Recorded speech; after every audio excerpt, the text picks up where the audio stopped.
What if we are already living in the end time? I mean, with the advent of technology and the things humans are beginning to do, the knowledge humans are beginning to seek could lead to the eventual reset of the world.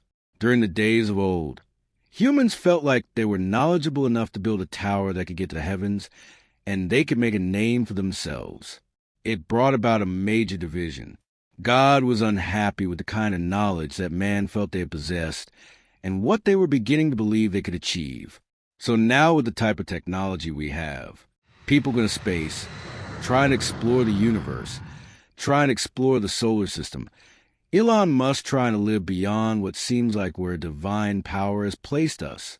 This could eventually upset the order that be. Some time ago, I heard there's a company now that has started making plans or payments to be made without credit cards, without your phone, without Apple Pay, just simply with your smile. You could pay with your smile or pay by the capture of your palm. And when you first hear something like that, it sounds like a good technology. It sounds like a more convenient option, especially for those who have forgotten their credit card or wallet or something like that. But a deeper look at it brings up another question, because we have to ask ourselves, where does this kind of technology eventually lead? The idea of placing a chip in certain individuals for this kind of identification and payment takes us back to the Bible, where there were mentions of a particular mark connected to buying and selling and a unified world order. And this is where things begin to get very uncomfortable, because when you look at what is happening around the world today, it is no longer just about technology. Look at the wars. Look at how quickly nations can now destroy one another.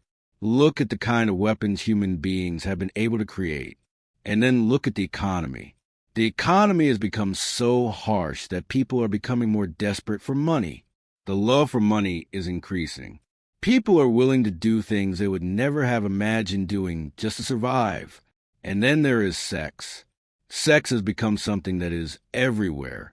Something that is being pushed, sold, advertised, and normalized in ways that would have shocked people in previous generations. Then there are drugs. Addiction.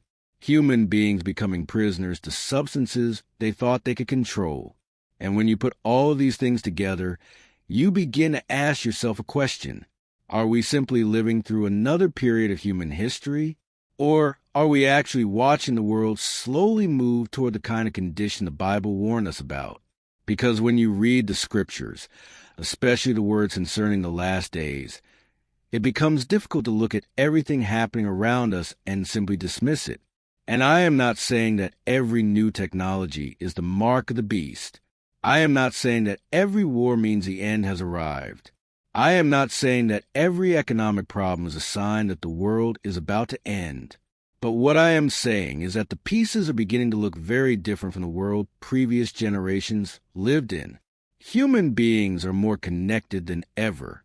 Money is becoming more digital. Identity is becoming more digital. Technology is becoming more deeply connected to everyday life. And the more connected humanity becomes, the easier it becomes for the entire world to operate under systems that can affect everyone at the same time. That is what makes this worth thinking about. Because maybe the end time will not begin with something that looks obviously terrifying. Maybe it will begin with things that look convenient, things that make life easier, things that make life faster, things that make people feel safer. And by the time people realize how much power they're given away, it may already be too late. And this is where we really need to pay attention. Because the Bible never told us that we would be able to identify the exact day and say this is it. Today is the end. Instead, we were told to watch, to pay attention, to understand the times we are living in. Jesus spoke about wars and rumors of wars. He spoke about nations rising against nations. He spoke about increasing lawlessness and the love of many growing cold. And when you look around today, you can see some of these things happening right in front of us. But there is something else that I think is even more important. The end time is not only about what happens outside of us. It is also about what happens inside of us. Because a world can become more technologically advanced and still become spiritually empty. A society can become richer and still become more desperate. People can become more connected through technology while becoming more disconnected from God. And that may be one of the greatest dangers of the world we are building. We can become so impressed by what humanity can create that we forget the one who created humanity in the first place. That is why the story of Babel still matters. The people of Babel were not simply building a tower. They were building with confidence in themselves. They believed they could accomplish whatever they set their minds to accomplish. And perhaps that is the same attitude we need to be careful about today. Because there is nothing wrong with knowledge. There is nothing wrong with technology. There is nothing wrong with exploring space. There is nothing wrong with improving the way we live. The danger comes when knowledge becomes pride, when progress becomes rebellion, when convenience becomes control, and when humanity begins to believe that it can build a world that no longer needs God. The Bible's warning about the end is therefore much bigger than a chip, a payment system, a war, or particular technology. Revelation describes a future in which buying and selling becomes connected to a mark, and that mark is connected to allegiance to the beast. And that is why we should not just be asking, is this technology the mark? We should be asking a much deeper question.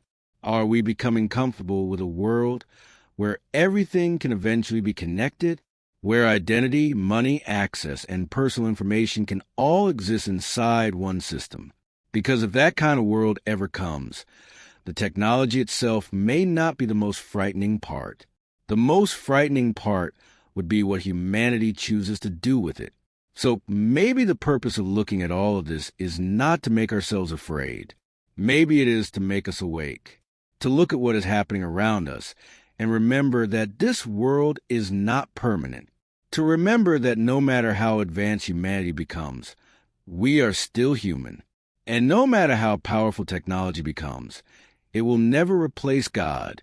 The question is not whether the world will end. According to the Bible, it will. The question is whether we are spiritually prepared for what comes after it. Because while humanity is busy trying to build a better future on earth, the Bible has already told us to prepare for eternity. So watch the technology. Watch the wars. Watch the economy. Watch what is happening to morality. Watch what is happening to the world. Most importantly, watch your own heart. Because the greatest danger of the end time may not be that the world suddenly becomes unfamiliar. It may be that the world slowly becomes so familiar with darkness that people stop recognizing it. And that is why the most important question is not whether we are living in the end time. The real question is, if this really is the end time, are you prepared?